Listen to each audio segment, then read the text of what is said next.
you sending me to this place called Oklahoma.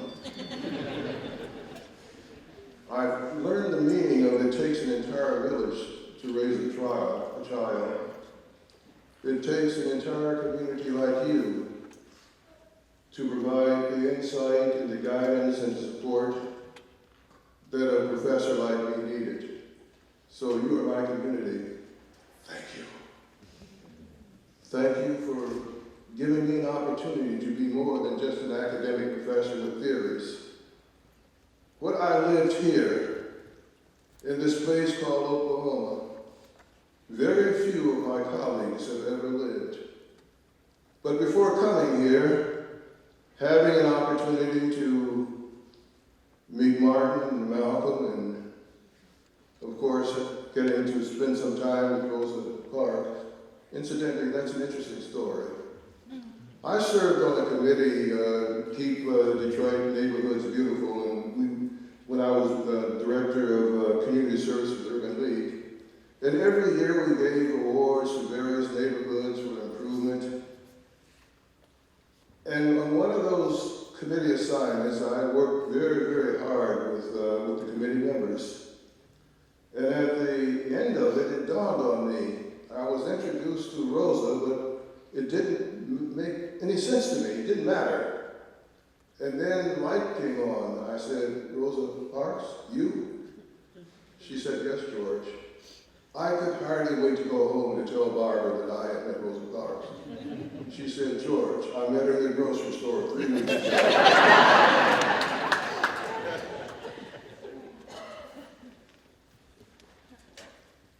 Martin taught me some things I'll never forget.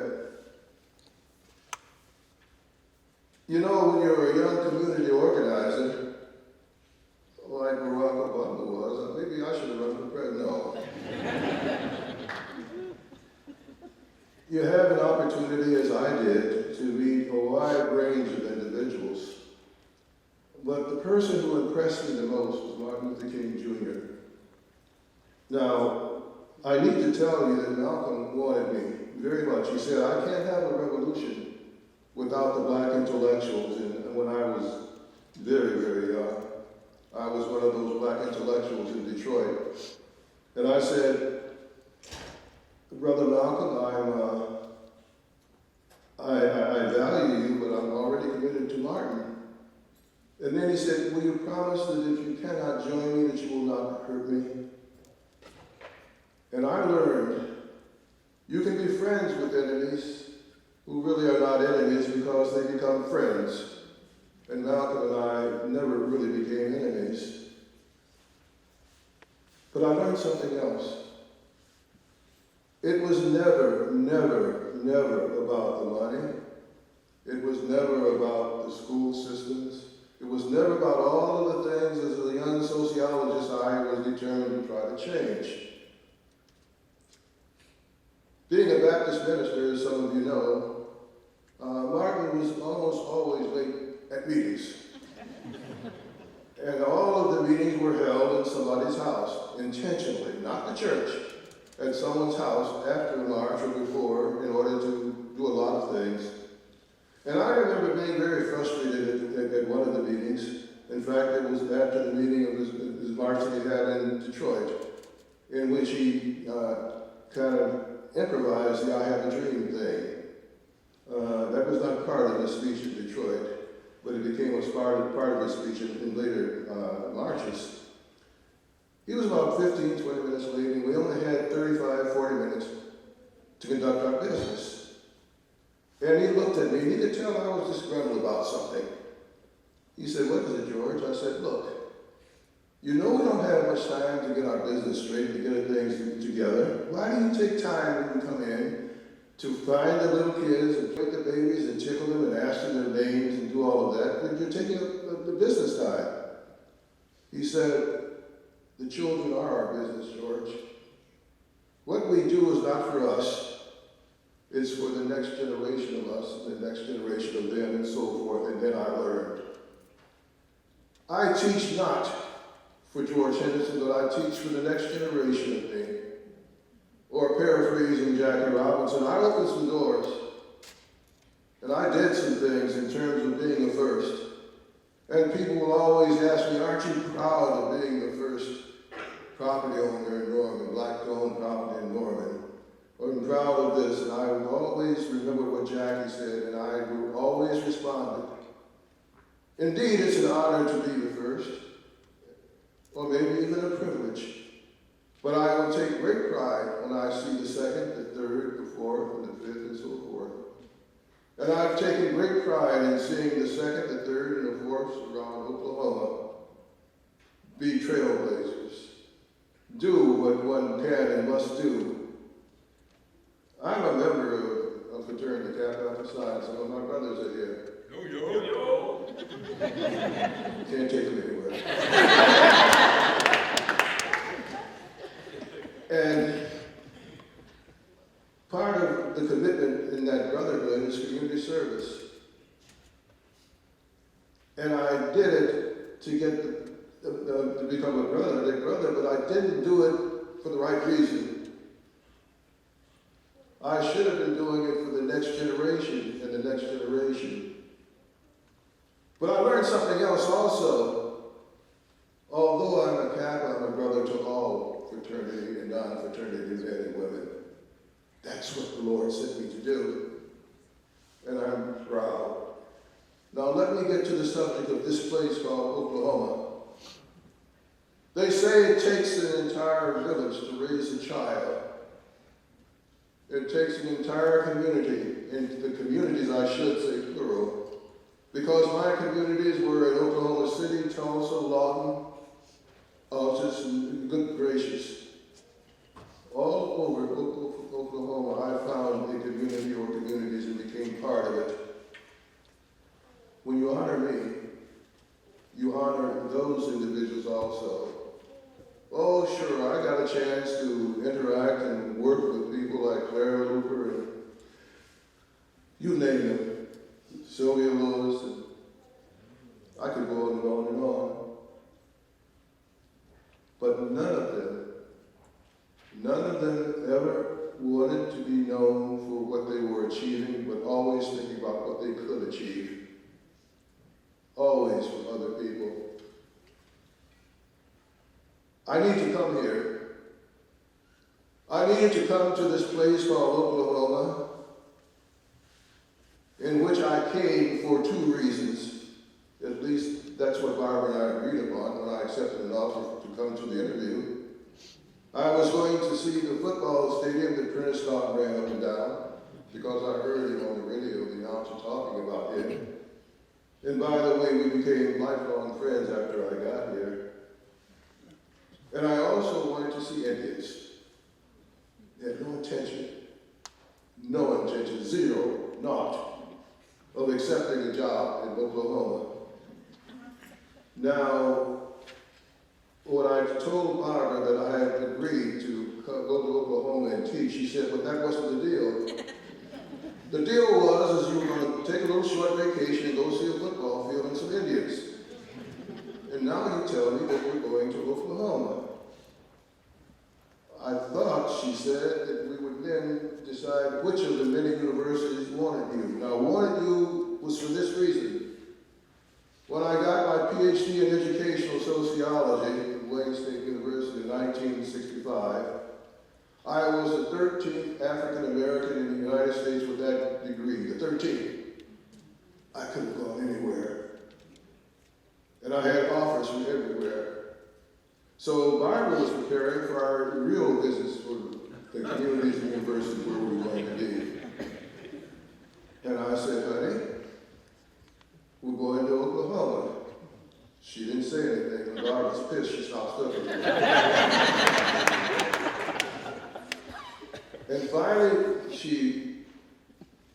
decided to ask me, how much does it pay? I said, honey, you're going to love Oklahoma.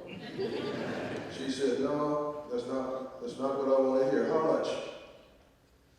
I had taken a job to come to Oklahoma with $5,000 less than what I was being paid to be assistant to the superintendent of Detroit Public Schools. $5,000 less. I'm either certifiably insane, which I refuse to believe, or there was another reason for me to come here. Why would a father with a wife, 7 children, and a mother-in-law take a $5,000 pay cut to go to Oklahoma? Okay, some of you decided that I was certified by the Savior. But let me try to persuade you otherwise. My Creator sent me here. My Creator sent me here because this is a very special place. Everybody's special, and I need the Oklahoma kind of special. The fraternity brothers have made me feel welcome and warm, but the telling point for me was always this. Roberta Flack would sing, "The first time I saw your face." Well, the first time ever I saw the faces of my students, something inside of me said, my love, my love. Yes, I loved my students first before they even knew me or loved me.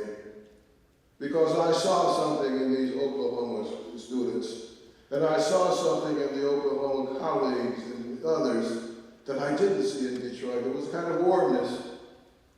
It was a kind of, we're a frontier, but doggone it, you know, we're a Buffalo Soldier frontier. Could I be that kind of person? Dare I try to be that kind of person? I know the theories. I teach theory quite well as an adjunct professor at Wayne State. My Creator said to me, and I didn't understand. When I got on the plane to come to Oklahoma for a job interview, and we crossed the Kansas border into Oklahoma, I saw the red earth, and I said to myself, this is it. This is Oklahoma. And my Creator was trying to tell me, no, stupid, this is where I'm sending you. That's why I signed the contract. I signed because I was sent here. Many are called, and few are chosen. I was chosen to come here. Here. Yes, here. Here, here, here. Doggone it. I needed Oklahoma like I need air and water and food, because I had to prove to myself and to my children that I was an authentic civil rights leader, activist, teacher. It was here in Oklahoma that my children, after Barbara, of course, you know, Barbara came and doggone it, I decided that I would honor my contract, and I stayed in Detroit, what was it, 2 or 3 weeks, Barbara, after you moved here? And she had already met the mailman. The milkman would come early in the morning and look at the refrigerator and rearrange things and put milk in it. She met people. She knew people. My children met people. They knew people. I knew no one. I had to come here. I had to come here. I was all about theory. Oh God, I could teach anticipatory socialization, relative deprivation, and cognitive dissonance better than any adjunct or full professor at Wayne State. I encouraged some of my students to be freedom riders. I never did. I encouraged people in various neighborhoods to desegregate the neighborhoods. I never did. I needed Oklahoma. I needed Oklahoma, well, let me give you an example. Shortly after we had been here, maybe 3, 4, 5 weeks, the kids were in school. Doorbell rings, 8 o'clock at night. Little white boy, 10, 12, 13 years old, standing there. I said, I paid for the paper last week, close the door. Doorbell rings, same kid standing there. Mr. Henderson, not your paperwork, I come to take Faith to a movie. White boy, my black daughter, what? I was frozen for what seemed like 2 weeks. It was only about 15 seconds. I gathered myself and I said to him, son, I teach that integration stuff at the university. We don't live it in this house. One of the requirements that Barbara expected from me was that we would always eat our dinner at the dinner table, and we would always talk about our problems in the dining room. Well, Faith Elaine, one of my daughters, the daughter that he was going to take to a movie, called a meeting. All of the kids were there, and she says, "Dad, you know Martin and Malcolm and your boss at Urban League when you were there was Whitney Young Jr. You know them all. You always taught us not to judge a person by the color of their skin, but by their character. Didn't you believe that stuff that you taught us?"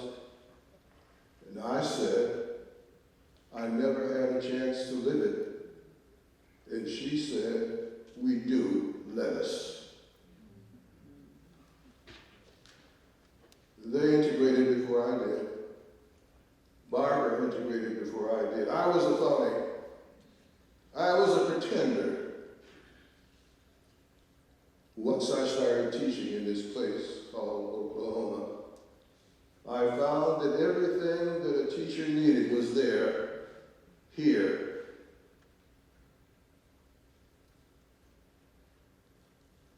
I had to put up or shut up. I decided to live what I was teaching, and therefore I was reborn as a teacher. But that belief was inclusive and not exclusive.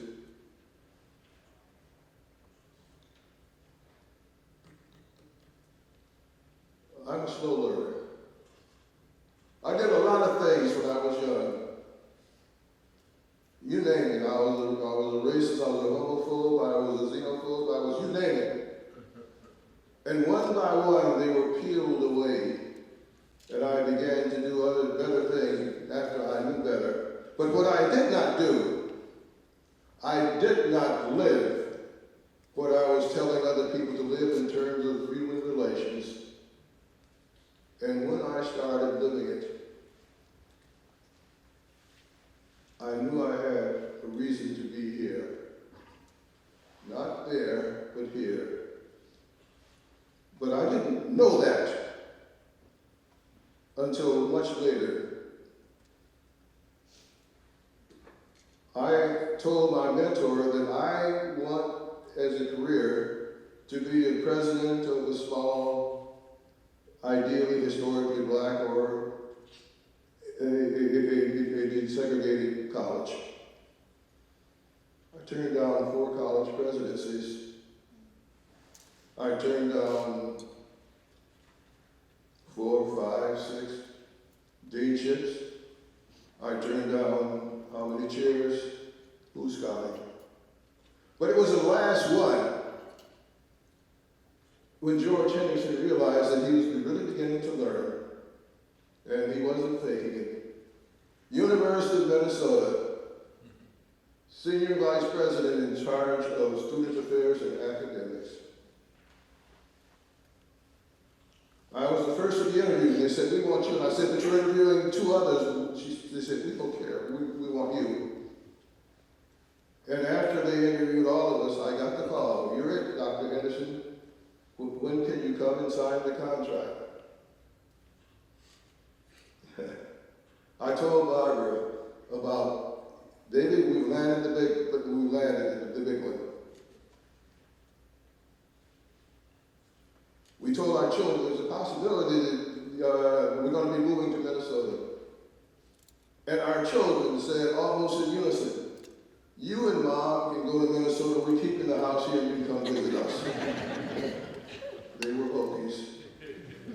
They were not sooner born or sooner bred, but damn it, when they died, they're all going to be sooner dead.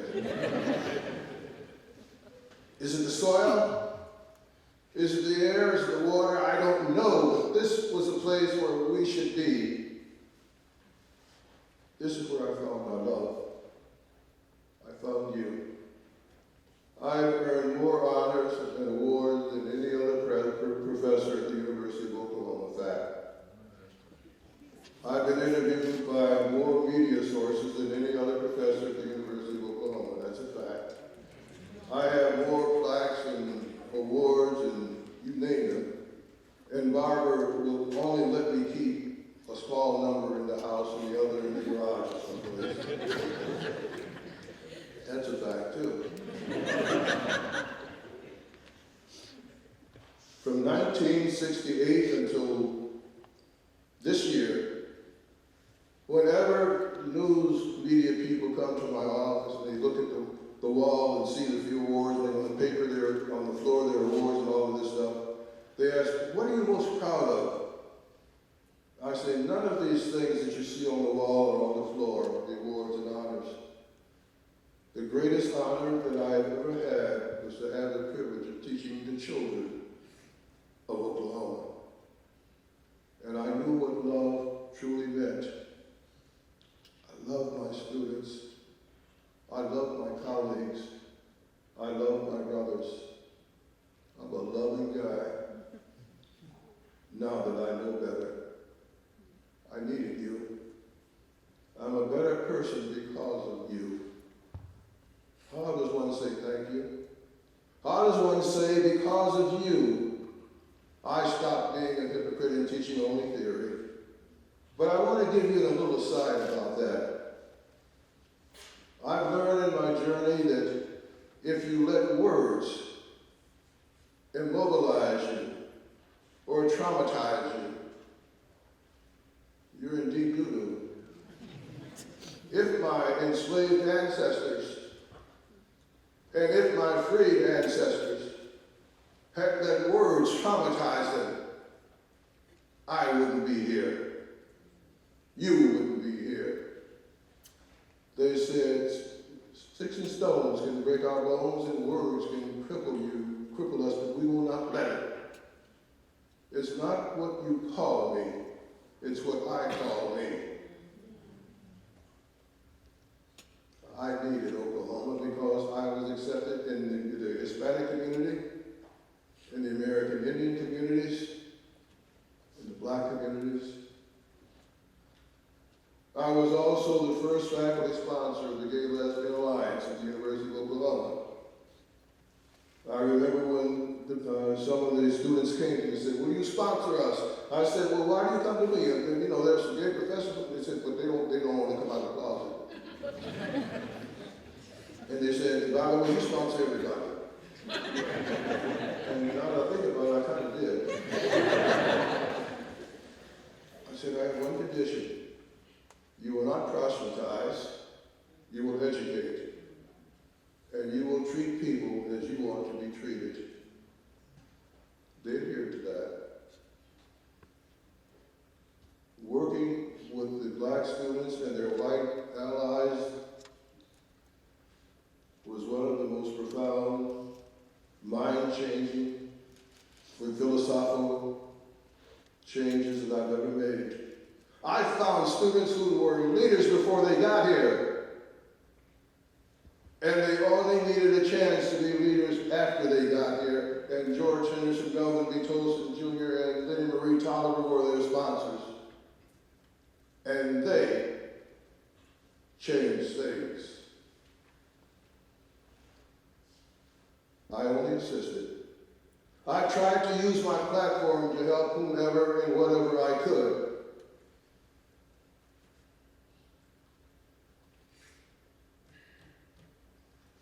Lord knows I've tried. About the Henderson Scholars Program. When David Bourne said, George, decided to create the Henderson Scholars Program to honor you and your family. And now you'll have a program in which you can really recruit black students and help them here. And I said, whoa, I teach all students. All students. And the agreement was that the Henderson Scholars would be representative of all students, and they are. They, as Norris Williams once said, they're my rainbow children. They're beautiful. And they shined. So I love this place called Oklahoma. Only advice that I have for you, follow not me but you. But if you are hollowed out with hatred, with fear, and with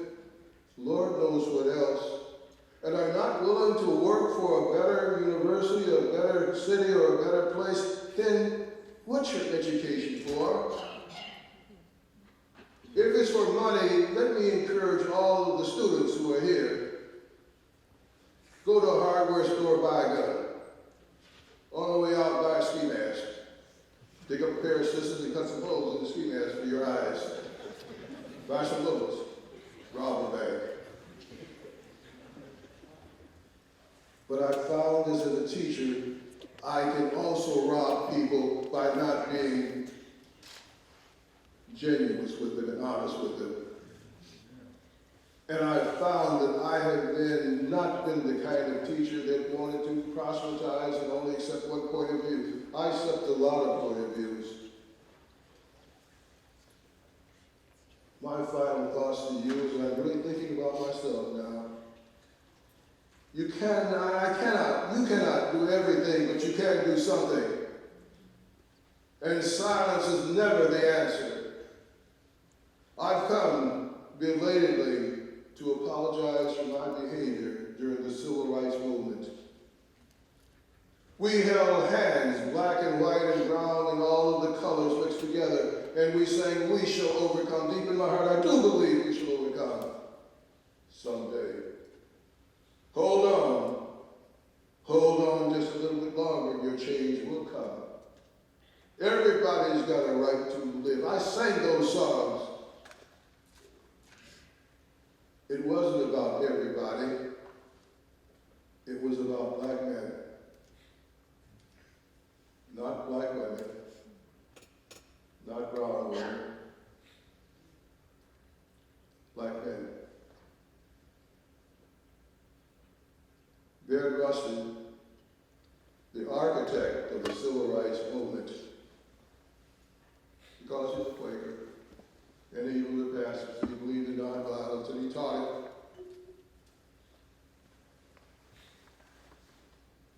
Baird was never allowed to be a major speaker on any of the civil rights major programs, never, because Baird was gay. And I said nothing about that. I remained silent.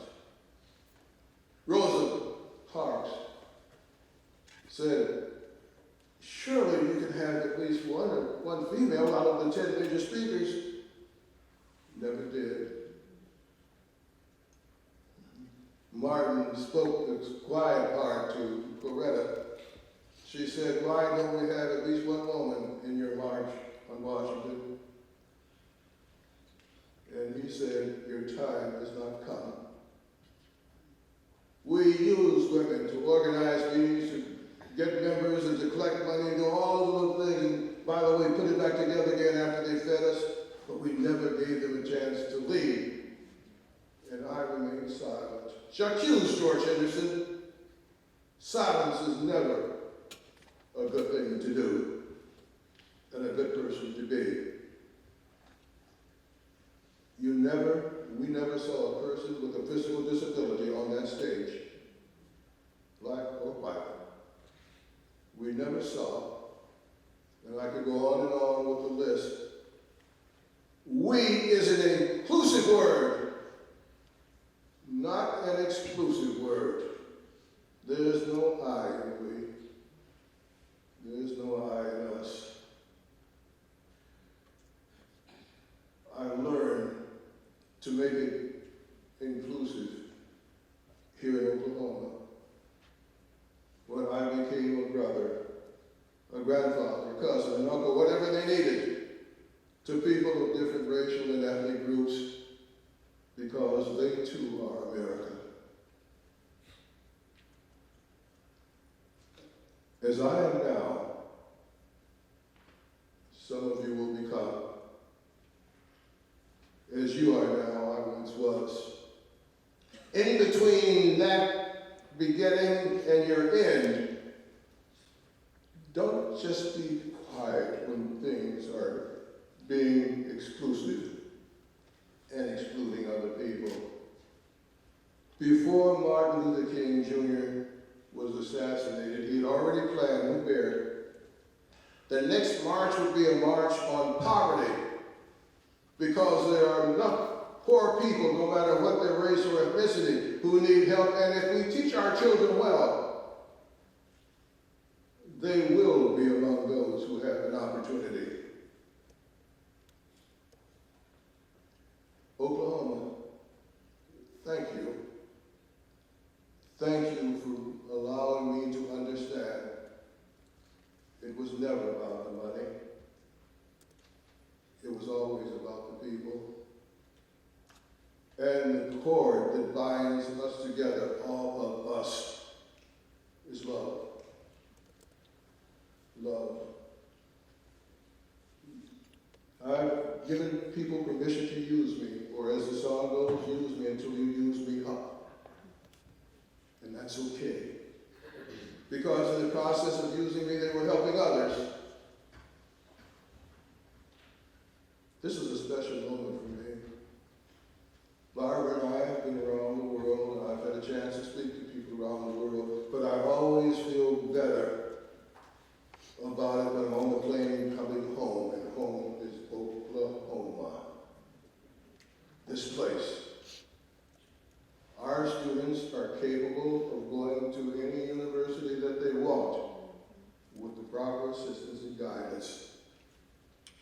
Let's do our job. Let's continue to do it. And let's stop telling people, you can be anything you want. You can't. Lord knows I've tried to fly, right, Lord? And I'll never forget the time when I'd been teaching the class and everything was going well, and I was really feeling pumped, and I said, Barb, I'm Superman, I can fly. Hell, I don't need a car. She opened the door and she said, let me see it, fool. I couldn't fly. But my Creator gave me one gift, teaching. I exist outside the classroom. I live in it. I'm alive there. It has been my privilege and honor to be able to teach students, and we take ideas and we pull them apart to see how elastic they are, and we put them back together, and we bounce them to see how high. In other ways, we understand concepts. Critical thinking has nothing to do with resources. It has everything to do with creating humane human beings who are knowledgeable and understanding and fair. We, the people of the United States,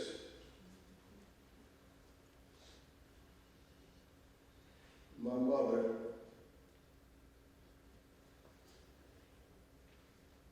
my 18 when she gave birth to me, and 17 when she was impregnated. And my father, 21 when I was born. My mother said that I was going to be the baby to take our family out of poverty. Call it a wish, call it a dream, call it a prophecy, call it whatever you want to. I was that person. But the Lord knows a lot of people sacrificed for me to be standing here today. I want to tell you about one and then I'll close.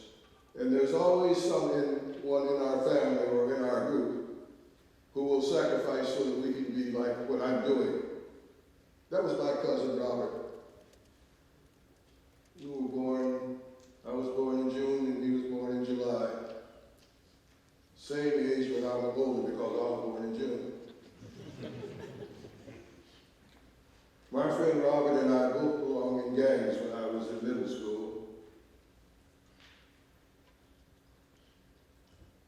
Smoking reefers, as we call them then, drinking alcohol. Well, let me tell you about Robert, because all of you need to be a Robert for somebody. Or if you're not a Robert for somebody, you need a Robert to help you. When I went to Robert's gang parties as his guest, he said, now, here are the rules. You will not smoke reefers. You will not drink alcohol. So when people offered me a drink, Robert drank it. He was drinking for two. When they offered me a recruit, Robert smoked it. He was smoking for two. And when girls offered me, he was doing that for two, too. So please understand, when you're helping others, don't help them to death. Give them a little wiggle room. I really didn't take a drink until I pledged the fraternity Kappa. And Lord, I believed I was going to be the kindest and the nicest and most humane person. And, well, I drank too much at parties, and Barbara, remember when one of my friends would always have to drive you and the others home because we were too drunk to do anything?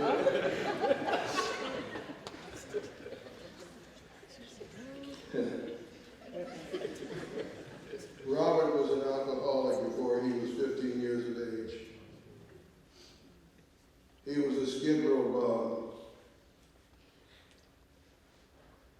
bum after he got out of the Army. He had a college scholarship to Prairie View, but he couldn't academically stay there enough to run and show people how good he was. Sometimes we have our Roberts and they sacrifice themselves away. Thank them. Love them, care for them. They're our brothers and sisters too. Final thought. I could not have written a better life script for me and my family than my Creator, God, created and made for us. God gave us this moment, moonshine above.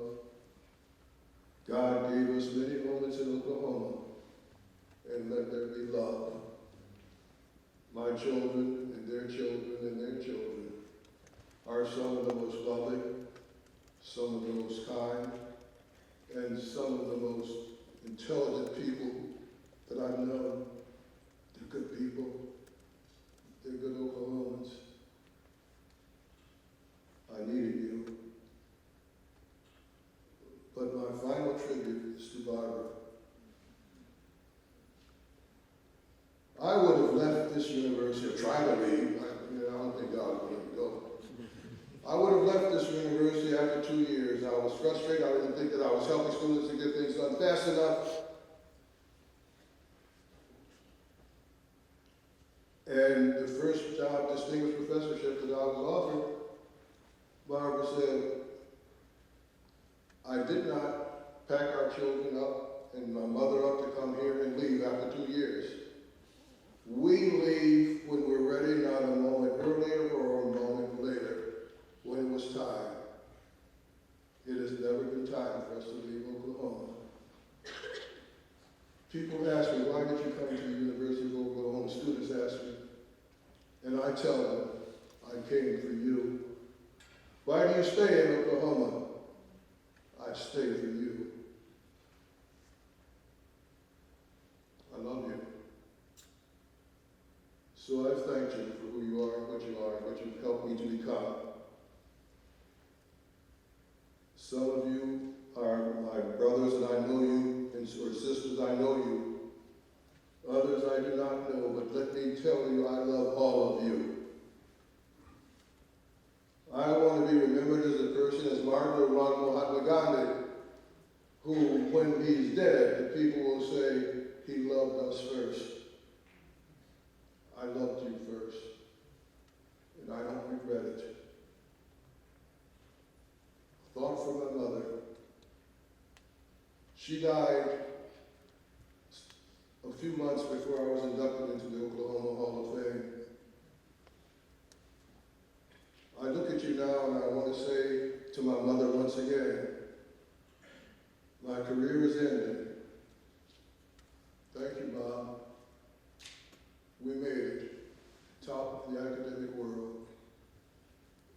And we made it with people like you. God gave us this moment, so let there be love. You are now officially a member of the Henderson family. No, we're like the mafia, nobody gets out alive. Thank you.